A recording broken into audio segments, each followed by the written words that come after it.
Cab exercise આ બધું શીખી ચૂક્યા છે. હવે આપણી પરીક્ષાની અંદર પૂછાતું એક ફંક્શન છે ડિસ્ક્રાઇબિંગ પ્રોસેસ. આના સંદર્ભમાં આપણે ચર્ચા કર્યા છે.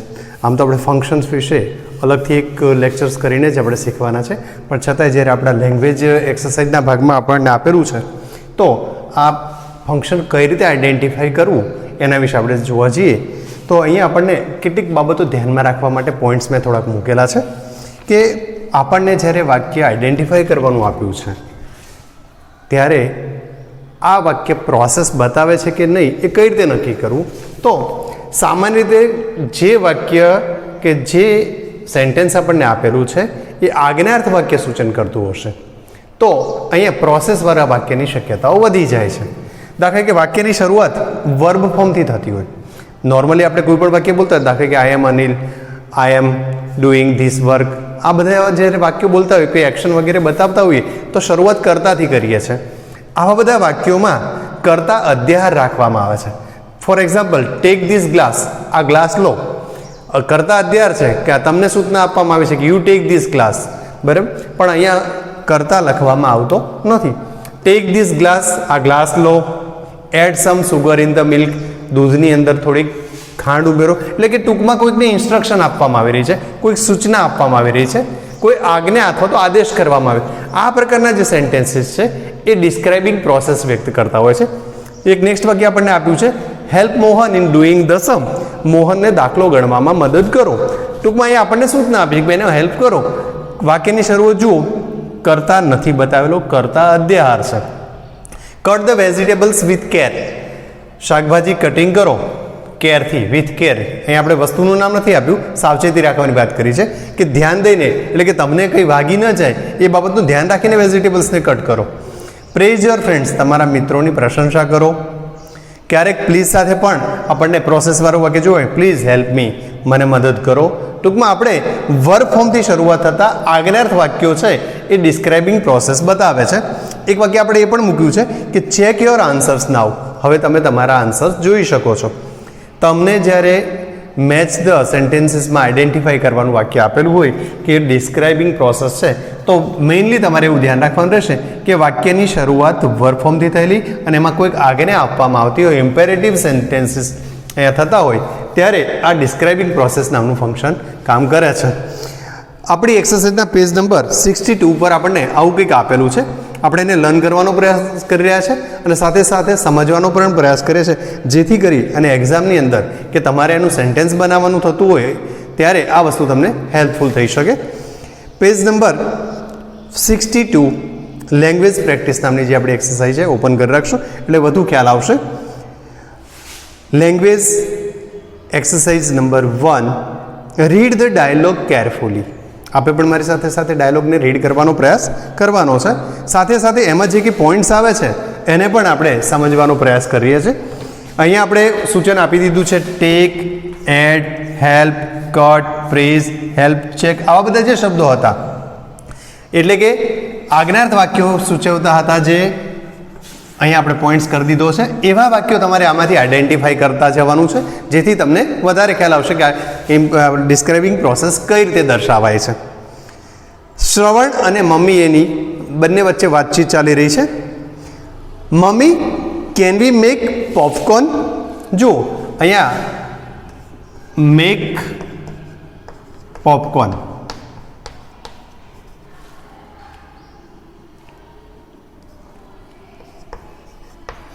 પોપકોર્ન બનાવવાની વાત થઈ રહી છે. શ્રવણ એની મમ્મીને પૂછે છે mummy can we make popcorn? ધ્યાન રાખજો, અહીંયા પ્રોસેસની વાત નથી કર્યા, પોપકોર્ન બનાવવા માટેનું એની મમ્મીને પૂછી રહ્યો છે. એટલે આપણે આ પ્રોસેસના સંદર્ભમાં લીધું છે અને આપણે અત્યારે હાલ ડિસ્ક્રાઇબિંગ પ્રોસેસના સંદર્ભમાં વાક્ય નથી લઈ રહ્યા. મમ્મી જવાબ આપે છે yes dear, we can make it in a few minutes. હા, આપણે તો થોડીક જ મિનિટોમાં બનાવી લઈશું. લેટ મી શો યુ, ચલ તને બતાવ, શીખવાડું એમ. શ્રવણ કહે છે wow that's great, ya let's do it fast. Do it fast, ચાલો જલ્દીથી કરીએ. હવે આપણી પ્રોસેસ શરૂ થાય છે. એની મમ્મી કહે છે four making popcorn we need oil. અહીંયા ઇન્ગ્રેડિયન્ટ્સની વાત કરી છે, હજુ આપણે પ્રોસેસના સંદર્ભમાં શરૂઆત કરી રહ્યા છે. તો પોપકોર્ન બનાવવા માટે શાની જરૂર પડશે? તો we need edible oil, edible oil. Second वस्तु मतलब थिंग है corn. Third one butter and salt.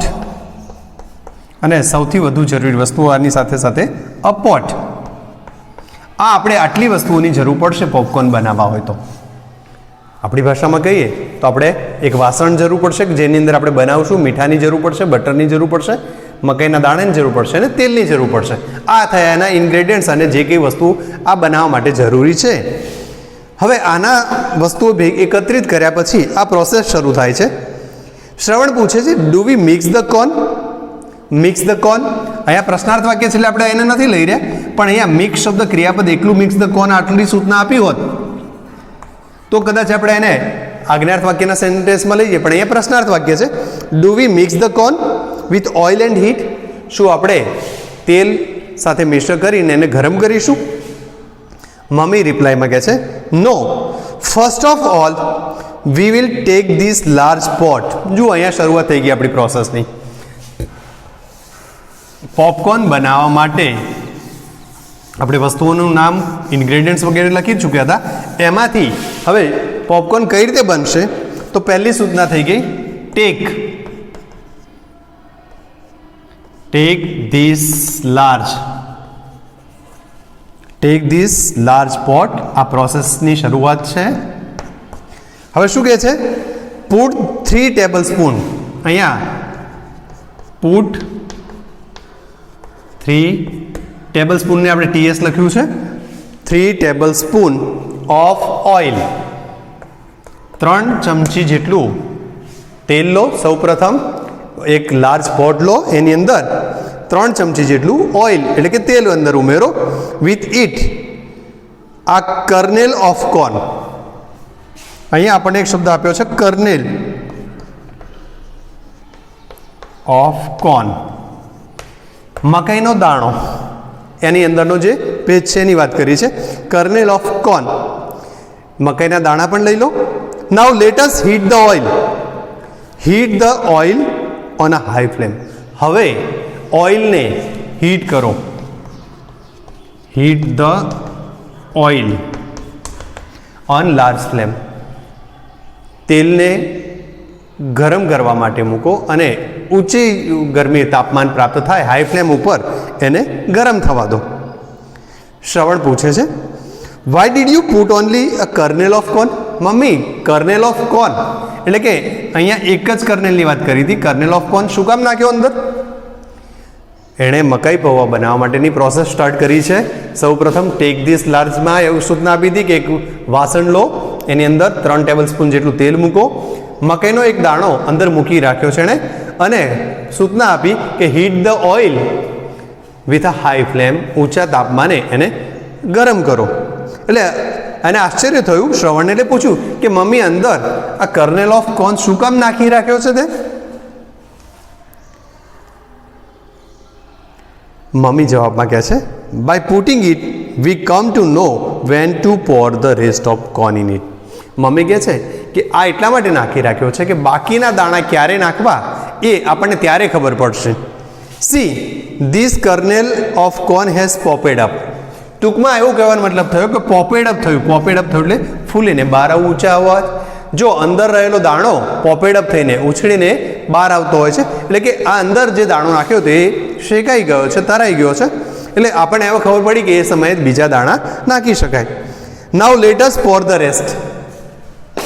Popup થઈ ગયા પછી પોર ધ રેસ્ટ, હવે બાકીના નાખો। જો આજ્ઞાર્થ વાક્યો જ અહીંયા ઉલ્લેખમાં લેવાઈ રહ્યા છે, એટલે કે ડિસ્ક્રાઇબિંગ પ્રોસેસના સેન્ટેન્સીસ આપણે સિલેક્ટ કરી રહ્યા છે, અથવા તો આવા વાક્યો આપ્યા હોય તો એનું ફંક્શન ડિસ્ક્રાઇબિંગ પ્રોસેસ એવું આપણે કહી શકીશું। Let us Por the rest. હવે બીજી પણ સૂચના આપી છે cover the pot. Cover the pot. તમે પણ ક્યારેક આ પ્રોસેસ કરવાનો પ્રયાસ ઘરે કર્યો જ હશે। ખબર છે કે અંદર જો મકાઈના દાણા નાખીએ, તેલ ગરમ થયેલું હોય તો એના દાણા ફૂટીને બહાર આવતા હોય છે, ક્યારેક આપણને ભાગે પણ ખરા। તો આવું ન થાય એનાથી ક્યારે દજાય નહીં ગરમ વસ્તુ આપણી ઉપર અડવાથી, એટલા માટે આપણે એને ઉપર કવર ઢાંકી દે છે, એટલે કે એની ઉપર લીડ મૂકી દે, ઢાંકણ મૂકી દેતા હોય છે. Cover the pot with a lead, cover the pot with lead એટલે કે એની ઉપર ઢાંકણ મૂકો. એન્ડ રિડ્યુસ ધ ફ્લેમ, બીજી સૂચના પણ આવી ગઈ છે આપણી માટે. અહીંયા હાઈ ફ્લેમ હતું, અહીંયા રિડ્યુસ ધ ફ્લેમ છે, એટલે કે હવે એની જે જ્યોત છે, મતલબ ગેસ સ્ટવ જે કે આપણો હાઈ ફ્લેમ ઉપર હતો એની ફ્લેમને ઓછી કરો, તાપમાન એનું ઘટાડો. શ્રવણ કે છે but when will you add butter and salt than.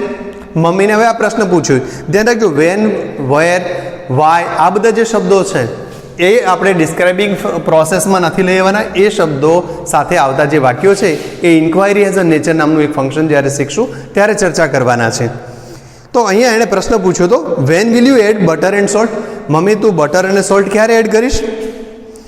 Mummy એની જવાબમાં આપે છે we need to shake the pot gently until all the caramels of corn popcorn. એટલે કે આપણે હવે જે પોટ છે એને થોડોક હલાવવો પડશે, શેક કરવો પડશે, જ્યાં સુધી એના અંદર રહેલા બધા દાણા પોપઅપ ના થઈ જાય. I think it is done, હવે લાગે છે કે આ થઈ ગયા છે. Give me that large bowl, હવે એક મોટો બાઉલ આપ. અહીંયા પણ પ્રોસેસ છે, give me the large bowl, મને એક બાઉલ આપ.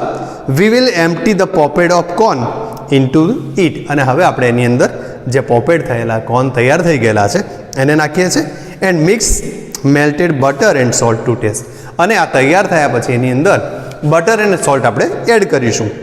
યોર પોપકોર્ન ઇઝ રેડી, આ રીતે તારા પોપકોર્ન તૈયાર થઈ જશે. એટલે કે આપણને અહીંયા એક પોપકોર્ન બનાવવાની પ્રોસેસ આપેલી છે. ઘરમાં આપણે ચા બનાવતા હોય તો ચા અંગેની પ્રોસેસ આપી શકાય, ઘરમાં બટાકા પૌવા બનાવતા હોય તો એની પણ પ્રોસેસ આપી શકાય છે. આ સિવાય લેમન ટી બનાવવામાં આવતી હોય, ઇડલી, ઢાંસા વગેરે જે કંઈ વસ્તુ આપણા ઘરમાં રસોડાની અંદર કે એમાં આપણે બનાવીએ છીએ એ વસ્તુઓના સંદર્ભમાં પણ આપણે આવી એક પ્રોસેસ તૈયાર કરી શકીએ છીએ. આપણે અહીંયા યુનિટની અંદર 2-3 પ્રોસેસ આપણને આપી છે જેનો આપણે અભ્યાસ કરી રહ્યા છે. સાથે તમારે ફંક્શન યાદ રાખવાનું છે કે ડિસ્ક્રાઇબિંગ પ્રોસેસ મારી વાક્ય રચના કયા પ્રકારે લખાય છે અથવા તો આપણે કઈ રીતે આઈડેન્ટિફાઈ કરીએ છીએ એ બાબત તમારે ધ્યાનમાં રાખતા શીખવાનું છે.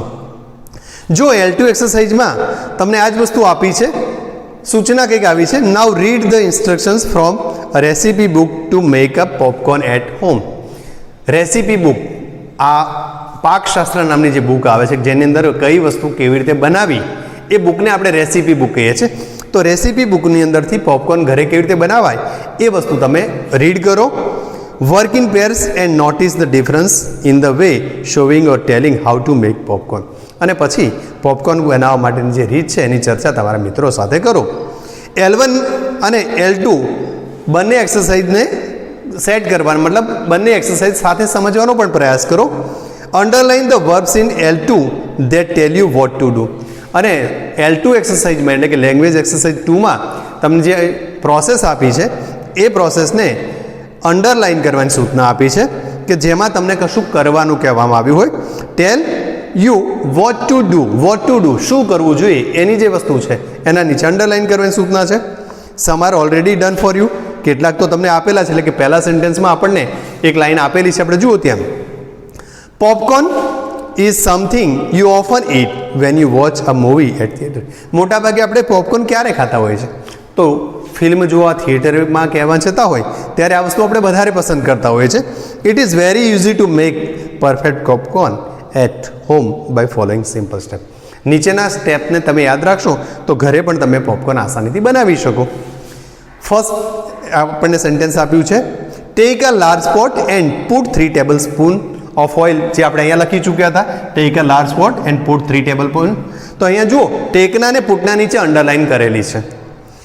સેકન્ડ સેન્ટેન્સ હીટવાળું પણ આપણે લખી ચૂક્યા છે. આપણે અહીંયા કર્નેલવાળી વાત કરી છે એ પણ હશે અંદર પાછળ.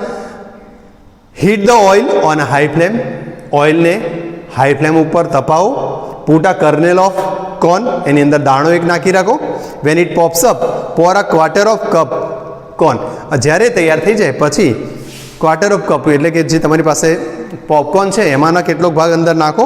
Cover the pot with lid, cover the pot, કવરના નીચે અંડરલાઇન કરેલી છે, જે આપણે અહીંયા લગભગ આ વસ્તુ બતાવવાનો પ્રયાસ કરેલો છે. ટેક, પુટ, હીટ, પોર, કવર, રિડ્યુસ, આ બધી જે વસ્તુઓ બતાવી છે એના નીચે તમારે અંડરલાઇન કરતા જવાનું છે. તમને એ સેન્ટેન્સ પણ આપ્યું છે, રિડ્યુસ ધ ફ્લેમ, શેક, શેકના નીચે અંડરલાઈન આવશે. Shake the pot gently until the corn has popped. Empty the popcorn, એમ્પ્ટીના નીચે અંડરલાઈન આવશે કારણ કે હવે આ પ્રોસેસનો ભાગ છે. હવે તમે બાઉલની અંદર એને ખાલી કરો. Empty the popcorn into a large bowl, mix melted with butter and salt. આ લાસ્ટ પ્રક્રિયા હતી કે બટર અને સોલ્ટ સાથે એનું મિક્સિંગ કરો. તો અહીંયા ડિસ્ક્રાઇબિંગ પ્રોસેસ નામની એક એક્સરસાઇઝના સંદર્ભમાં એટલે કે એક ફંક્શન આઈડેન્ટિફાઈ કરવાની રીતમાં આપણે પોપકોર્ન બનાવતા શીખ્યા છે. L3 એક્સરસાઇઝની અંદર આપણે આલુ પૌવા, જેને આપણે બટાટા પૌવા તરીકે ઓળખીએ છીએ, એના સંદર્ભમાં તમને સેન્ટેન્સીસ આપેલા છે. પણ અહીંયા જે સેન્ટેન્સીસ આપેલા છે એને યોગ્ય ક્રમમાં પહેલાં કરતા જવું પડે એવું છે. સમયને એને ધ્યાનમાં રાખી અને આ પ્રોસેસ આપણને જલ્દીથી સમજી શકાય. તમે ફંક્શનને આઈડેન્ટિફાઈ કરતા શીખો એટલે આપણે કયું વાક્ય પહેલા નંબરે આવશે, કયું વાક્ય બીજા નંબરે આવશે, એ જ પ્રોસેસમાં ચાલવાના છે. એટલે કે જે ક્રમમાં અહીંયા આપણને પાઠ્યપુસ્તકમાં આપી છે એ ક્રમમાં નહીં, પણ એના આન્સર ફોર્મમાં જે રીતે ચલાય એ રીતે આપણે શીખવાનો પ્રયાસ કરીશું. અહીંયા તમને જે વર્ક ફોર્મનો યુઝ કરવાનો છે એ આ પોર્શનમાં આપેલા છે. નીચે પેજ નંબર 62 ઉપર આપેલું છે. ત્યાં તમને હીટ, ગરમી આપવી, રોસ્ટેડ તળવું શેકવું, પીક ઉપાડવું લેવું, રિન્સ ચોખ્ખા પાણીથી ધોવું, યુઝ ઉપયોગ કરવો, કીપ રાખવું, સ્પ્રિંકલ છાંટવું, પોર રેડવું એટલે કે ઉમેરવું, એડ કરવું, શોર્ટ સાંતળવું, રિમૂવ કાઢી લેવું, દૂર કરવું, એલાવ થવા દેવું, સ્ટીર હલાવવું, કવર ઢાંકી દેવું, સ્ટીમ વરાળ, સ્વિચ ઓફ બંધ કરવું, ગાર્નિશ એટલે શોભિત કરવું. આવા વર્ક ફોર્મ્સ તમને આપેલા છે. આપણે આ વર્ક ફોર્મને થોડાક ધ્યાનમાં રાખી અને આગળ વધવાનો પ્રયાસ કરીએ છીએ.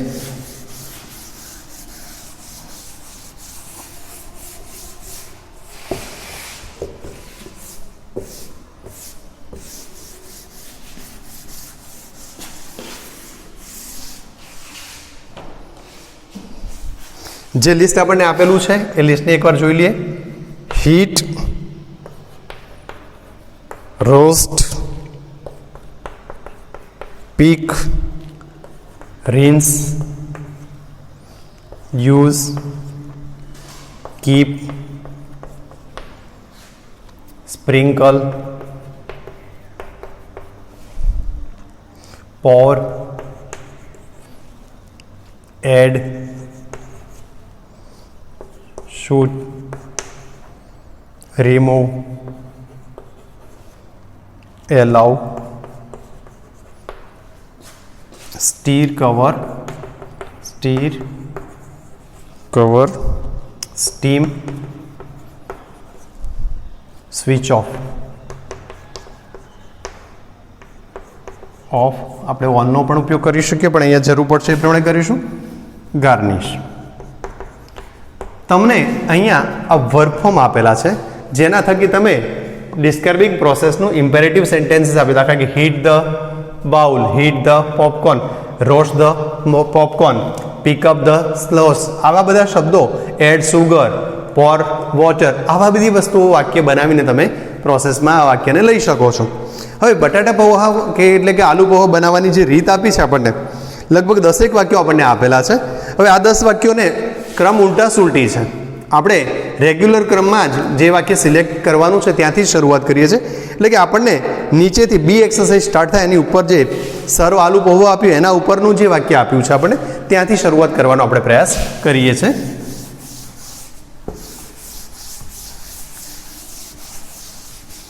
તમે પણ એક્સરસાઇઝને સાથે સાથે સમજવાનું ટ્રાય કરશો તો આ પ્રોસેસ ડિસ્ક્રાઇબિંગ પ્રોસેસ નામનું ફંક્શન સારી રીતે સમજી શકાશે. આપણે કંઈક આવું આપ્યું છે, અહીંયા જે નંબર આપ્યો છે અને વાક્યની શરૂઆતમાં ખાલી જગ્યા આપી છે 1.5 કપ્સ પોહા. પૌવાને આપણે પોહા કહીએ છીએ. ખાલી જગ્યા the poha with in clean running water, clean running water. અહીંયા જે આખો પેરેગ્રાફ આપ્યો છે, પેરેગ્રાફને આપણે રીડ કરતા જઈશું અને પૂરતા જવાના છે. એના પછી જે નંબરનું વાક્ય આવશે એના વિશે વિચારીશું. તો ફર્સ્ટ જે સેન્ટેન્સ છે, સૂચના આપણે બટાટા પૌવા આલુ પૌવા ઘરે ઘણીવાર બનાવ્યા હશે એટલે એટલું તો આપણે નોર્મલી જાણીએ છીએ કે સૌ પ્રથમ આપણે પૌવા લેવા પડે. લેવા માટેનો શબ્દ છે પીક, એટલે કે આ પીક શબ્દ આપણે અહીંયા મૂકીશું. પીક 1.5 કપ્સ પૌવા, લગભગ 1.5 કપ જેટલા પૌવા લો. હવે પૌવા લીધા પછી શું કરીએ છીએ આપણે? તો સૌપ્રથમ એને ક્લીન રનિંગ વોટર, વહેતું જે ચોખ્ખું પાણી છે એની અંદર શું કરશું આપણે? તો આપણે એને ધોવા પડશે. હવે ધોવા માટેની વ્યવસ્થા કઈ છે? તો રિન્સ. અહીંયા બીજું સેન્ટેન્સ આપણે લખીશું rinse. Rinse the pauwa in clean running water. Same સેન્ટેન્સમાં મતલબ સેમ પેરેગ્રાફમાં આગળ વધતા આપણે આવું લખીશું. વોટર પછીનું વાક્ય છે આપણું ખાલી જગ્યા આ સ્ટેનર. સ્ટેનર ચાળણી કે ગળણી, ચાળણીનો ઉપયોગ કરવાની વાત કરી છે. અહીંયા શબ્દ લઈશું આપણે use. Use a strainer. Use a strainer to rinse the pauwa. આ પૌવાને રિન્સ કરવા માટે, ધોવા માટે સ્ટેનરનો ઉપયોગ કરો. Keep the pauwa in Steiner. આપણી સૂચનામાં પણ છે, એકના એક વર્ડ્સ આપણે બીજી વાર યુઝ કરવો હોય તો કરી શકીએ છીએ. એટલે એ પણ બાબત થોડીક ધ્યાનમાં રાખીશું. Keep the pauwa in strainer and rinse it in running water. પૌવાને સ્ટેનરની ચાળણીની અંદર રાખો અને વહેતા પાણીની અંદર એને ધોવા દો. Make sure that you do not rinse it much or else it breaks, gets mushy. ધ્યાન રાખજો કે પૌવાને ધોતી વખતે ભાર દઈને મસળીને ધોવાના નથી, અધરવાઇઝ એ લોંદા જેવા થઈ જશે, મસી થઈ જશે. while rinsing the pauva absorbs enough water it becomes soft. જ્યારે આ ધોવાની પ્રક્રિયા ચાલતી હશે ત્યારે પૌવા વોટરને એબ્સોર્બ્સ કરે છે, એટલે કે શોષણ કરે છે, પાણીને શોષે છે અને એ હવે જે કડક હતા એના બદલે સોફ્ટ, નરમ બને છે. ધ પૌવા મસ્ટ બીકમ આ સોફ્ટ બટ રિમેન ઇનેક્ટ. આ જે પૌવા છે એના માટે શબ્દ છે ઇન્ટેક્ટ. ઇન્ટેક્ટનો મતલબ થાય અખંડ. અખંડ એટલે આખું. જો પૌવાને તમે વધારે પડતા હાથમાં લઈને ધોવાનો પ્રયાસ કરશો તો પૌવા ભાગી જશે, એટલે કે એનો લોંદો થઈ જશે. એટલે એવું ન થાય. પૌવા આખાના આખા ઇનેક્ટ, હોલ અને સેપરેટ, દરેક દાણો પૌવાનો છૂટો પડી જાય એ રીતે તમારે એને રાખવાના છે. If the pauva doesn't become soft. જો પૌવા હજુ પણ સોફ્ટ ન બન્યા હોય, સ્પ્રિંકલ. સ્પ્રિંકલનો શબ્દનો અર્થ થાય છે ઉપર છાંટવું. તો જો કડક લાગતા હોય તમને પૌવા, તો થોડુંક પાણી ઉપર, few drops of water on the pauwa in a Steiner. તો ચાળણીની અંદર થોડાક ડ્રોપ્સ ઓફ વોટર એની ઉપર થોડાક પાણી છાંટો. એટલે કે પૌવા લેવાના છે અને સાફ કરવાના છે, સોફ્ટ થાય ત્યાં સુધી એને પલાળવાના છે પાણીમાં. આ બધી એક પ્રોસેસનો ભાગ આપ્યો. આ ફર્સ્ટ નંબરની પ્રક્રિયા છે કે આલુ પૌવા બનાવવાની શરૂઆત. હવે સેકન્ડ સેન્ટેન્સમાં આપણે સૌથી પ્રથમ ઉપરનું જે વાક્ય છે એ વાક્યને એને પસંદ કરવાના છે અને એ વાક્ય આપણને આવું છે: up a pan and add 2 tablespoon, TS લીધું છે, પીનટ્સ. પૌવા એક બાજુ ચાળણીની અંદર આપણે તૈયાર કર્યા છે.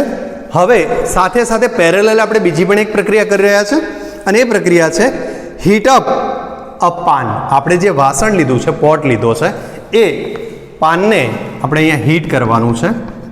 હીટ અપ આ pan and add 2 tablespoon peanuts. Peanuts એટલે મગફળીના દાણા, સિંગદાણા આપણે જેને કહીએ છીએ. આ પાનની અંદર ધ્યાન રાખજો, અહીં આપણે ઓઇલ નથી ઉમેરેલું. હીટ અપ આ pan and add 2 tablespoon peanuts. અંદર થોડાક સિંગદાણા નાખો, મગફળીના દાણા નાખો. રોસ્ટ. રોસ્ટનો મતલબ થાય શેકાવા દેવું.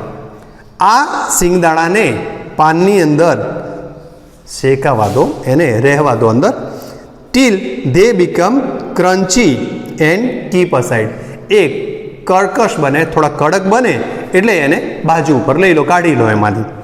એટલે કે બટાકા પૌવા માટેના આલુ મતલબ પૌવા તૈયાર થયા. હવે સિંગદાણાનું એક બીજું વસ્તુ જે એડ કરવાની છે એ પણ તૈયાર થઈ ગઈ છે. હવે ત્રીજા નંબરનું સેન્ટેન્સ એટલે કે પ્રોસેસ ત્રીજા સ્ટેપે જતા આપણે અહીંયા 2 ટેબલસ્પૂન ઓઇલની વાત કરેલી છે. સેન્ટેન્સ પસંદ કરવાનું છે. 2 ટેબલસ્પૂન ઓઇલ ઇન અ પાન. આ સેન્ટેન્સ જુઓ, ત્યાં તમારે લખવું પડશે પોર. પોર એટલે રેડો. પોર 2 tablespoon oil in a PAN or કઢાઈ. આ જે પાન કે કઢાઈ તમે લીધેલી છે એની અંદર 2 ચમચા જેટલું તેલ ઓઇલ ઉમેરો. Add to the pan a large potato which has been chopped in small cubes. અહીંયા એક બીજી બાબત પ્રોસેસમાં આપણે સાઈડ ઉપર તૈયાર કરતા રહેવું પડશે કે બટાટાના નાના નાના પીસીસ કરીને પણ તૈયાર રાખવા પડશે. અને એ જ્યારે પાનની અંદર ઓઇલ ઉમેર્યું છે ત્યારે એ ઓઇલ થોડુંક તપે ગરમ થાય ત્યારે બટાટાના જે નાના પીસ કરેલા છે ચોપેડ છે એ ક્યુબ્સ પણ અંદર નાખો. બટાટાના જે આ ચિપ્સ છે અંદર ગરમ તેલની અંદર નાખ્યા છે એટલે એને સોટ એટલે કે સાંતળવું. બટાટાના આ પોઈન્ટ્સને અહીંયા તમારે સોટ શબ્દ લેવું પડશે. SAUT saute the potato till. આવું કંઈક વાક્ય આપણને આપેલું છે. ટીલ પછી આખી પ્રોસેસ છે. Saute the potato till light golden and crisp. આ બટાટા લાઇટ ગોલ્ડન કલરના થાય, થોડા ક્રિસ્પી બને, કડક બને ત્યાં સુધી એને તેલની અંદર સાંતળો. એના પછીની પ્રક્રિયામાં એટલે કે ચોથા નંબરના સેન્ટેન્સમાં આપણે એના પછીનું જ વાક્ય લેવાના છે.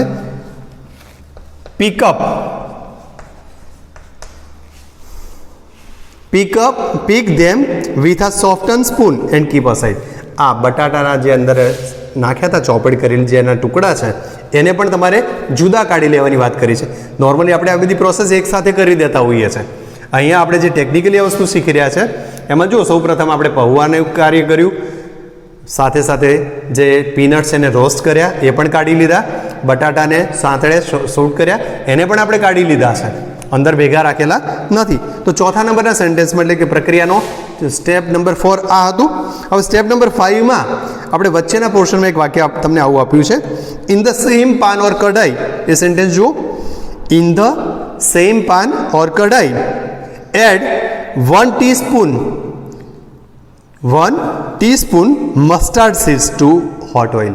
હવે બટાટાની ચિપ્સ અંદરથી કાઢી લીધા પછી તેલ હજુ ગરમ જ છે એટલે કે આ તેલની અંદર મસ્ટર્ડ સીડ્સ આપણે જેને રાઈ કહીએ છીએ, રાઈના દાણા, રાઈના બીજ ઉમેરો આ ગરમ તેલની અંદર.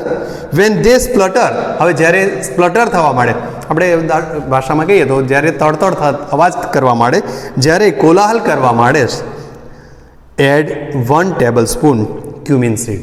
પછી એની અંદર ક્યુમિન સીડ એટલે કે જીરાના દાણા એટલે કે જીરું નાખો, એડ કરો. Allow the cumin seed to change the colour and cracker. અને આ જે ક્યુમિન સીડ અંદર એડ કર્યા છે એનો કલર ચેન્જ થાય ને થોડા કડક બને ત્યાં સુધી એને તપવા રહેવા દો. Then add about 1/2 cup finely chopped onions. અને ત્યારબાદ આ રાઈ, જીરું એટલે કે ક્યુમિન જે એડ કરેલું છે એ મિશ્રણની અંદર હવે ચોપેડ ઓનિયન્સ, કટિંગ કરેલી ઓનિયન્સ એટલે કે ડુંગળી એડ કરો. Saute the onions till they become soft. અને આ ઓનિયનને પણ ફરી સાંતળવાની પ્રક્રિયામાં રહેવા દો, એનો કલર એ સોફ્ટ બને નહીં ત્યાં સુધી. પછીના સેન્ટેન્સમાં એના નીચેનું જ વાક્ય લઈ લેવાના છે આપણે. નાવ એડ ધ 7 to 8 કરી લીવ્સ. મીઠા લીમડાના પાન જેને આપણે કહીએ છીએ, આપણે એને ઇંગ્લિશમાં કરી લીવ્સ કહીએ.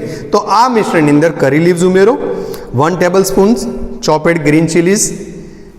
Keep for a half minute. Add roasted peanuts and stir well. Curry leaves ઉમેર્યા પછી જે તમે જો ચીલીઝ મરચું કટિંગ કરેલું હોય તો એ પણ એડ કરો અને એને કીપ આ હાફ મિનિટ, એને અડધો 1 મિનિટ સુધી રહેવા દો. Add roasted peanuts. હવે તમે જે પીનટ્સ જુદા કાઢી લીધા હતા એ પણ એડ કરો. એન્ડ સ્ટીર વેલ. અને હવે અંદર રહેલા મિશ્રણને હલાવો, સ્ટીર કરો. એના પછીના સેન્ટેન્સમાં એટલે કે 7 નંબર સેન્ટેન્સમાં પણ આપણે એના પછીનું જ વાક્ય એડ કરવાના છે. એડ ધ પૌવા. હવે પૌવા એડ કરો. Stir gently. હવે એને હલાવવાના છે પણ ધ્યાન રાખજો પૌવા ભાગી ન જાય. Gently but very well till everything is mixed evenly. હવે બધું જ એક સરખી રીતે મિશ્રિત થઈ જાય એ રીતે એને ધીરે ધીરે હલાવો. Then add sauteed potatoes. અને પેલા જે સોટેડ કરેલા પોટેટોઝ ચિપ્સ જે આપણે જુદી કાઢી લીધી હતી એને એડ કરો હવેથી. Again mix gently with the rest of the mixer. અને ફરી પાછું આ મિશ્રણને થોડુંક હલાવો. એના પછીના સેન્ટેન્સમાં આપણે આગળ જવા જઈએ તો વચ્ચેનું એક વાક્ય બાકી રહ્યું હતું. 1/2 tablespoon ટર્મરિક પાવડર. આની અંદર અડધો ચમચી જેટલો ટર્મરિક પાવડર સ્પ્રિંકલ કરવાનો થશે એટલે કે sprinkle 1/2 teaspoon turmeric powder. Turmeric powder એટલે કે હળદર. અડધો ચમચી જેટલી હળદર ઉમેરો. 1 tablespoon sugar and salt in the poha. અને 1 ચમચી જેટલી સુગર અને સોલ્ટ પણ એની અંદર ઉમેરો. Gently mix with your hands. હવે તમારા હાથ વડે એને થોડુંક હલાવી લો, મતલબ મિશ્રણ કરી લો. એના પછીની પ્રક્રિયાના આગળના ભાગમાં જોવા જઈએ તો આ પૌવા હવે તૈયાર થવાની તૈયારીમાં છે, એટલે કે રેડી થઈ જશે થોડી વારમાં. પણ એ પહેલાં થોડીક વાર માટે એને વરાળ અંદર મિશ્રણ થાય, કારણ કે અંદર પાણી પણ છે. આપણે પહેલાં જ વાત કરી ચૂક્યા, પૌવાને આપણે પાણીની અંદર ધોયા હતા. તો એ બાબતને ધ્યાનમાં રાખીએ તો cover the pan tightly with a lid. તમે જે પેન કઢાઈમાં આ વસ્તુ બનાવી છે એને ઉપર ઢાંકણ મૂકી દો. Steam pauva for a minute or 2 in law flame. હવે ધીમા તાપે 2-1 મિનિટ સુધી આ પૌવાને તૈયાર થવા દો. સ્ટીમ સોફ્ટ વરાળના કારણે જે પૌવા છે એ થોડાક સોફ્ટ થશે, વધારે સોફ્ટ થશે. Switch off the. શરૂઆતના સ્ટેજમાં આપણે સ્વિચ ઓન અહીંયા લખી રાખ્યું હતું. આપણે જ્યારે હીટ અપનો પ્રશ્ન આવે ને ત્યારે આ વસ્તુ આવવાની હતી કે switch on the gas, heat up a PAN, put a pan and heat. આ વાક્ય રચના ત્યાં કરી શકતા હતા, પણ આપણી એક્સરસાઇઝમાં વાક્ય આપેલા નહોતા.